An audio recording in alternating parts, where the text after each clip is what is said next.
কোন চারটি দল বিপিএল 2025-এর জন্য যাবে প্লে অফসে অর্থাৎ সেমিফাইনালে।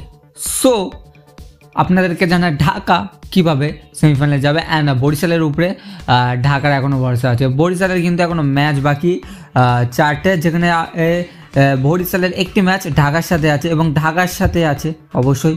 তো আপনাদেরকে জানাই ঢাকার 2টো ম্যাচ বাকি, আর 2টো ম্যাচ জিতলে ঢাকার পয়েন্ট হয়ে যাবে 10 এবং রান রেট 0.0-তে থেকে যাবে, বা ভালো করে জিতলে প্লাসে চলে আসবে। বাট বরিশালের 4টে ম্যাচের মধ্যে একটি ম্যাচ ঢাকার সাথে হারতে হবে, আর বাকি 3টে ম্যাচ খুলনার সাথে একটি আছে, সিলেটের সাথেও আছে। এই 2টি ম্যাচ তো জিততে হবে এবং শেষ ম্যাচ কিন্তু বরিশালকেও জিততে হবে, রাজশাহীর সাথে মেবি একটা আছে। সো যদি এখানে বরিশাল পরপর 3টে ম্যাচ জিতে যায় আর একটা ম্যাচ ঢাকার সাথে হেরে যায়, তাহলে কিন্তু ঢাকা সেমিফাইনালে ওঠার চান্স বেড়ে যাবে।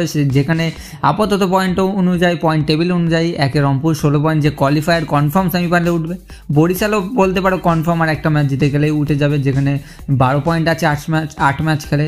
চট্টগ্রাম 9 ম্যাচ খেলে 10 পয়েন্ট, অ্যান্ড খুলনার 9 ম্যাচ খেলে 8 পয়েন্ট, অ্যান্ড তারপরে রাজশাহী 8 পয়েন্ট, ঢাকা আছে 6 পয়েন্টে 6 নম্বর পজিশনে, সবশেষে আছে সিলেট। সো আপনাদের মতামত জানতে চাই যে কোন 4টে দল প্লে অফ খেলবে, নিচে কমেন্টে জানান।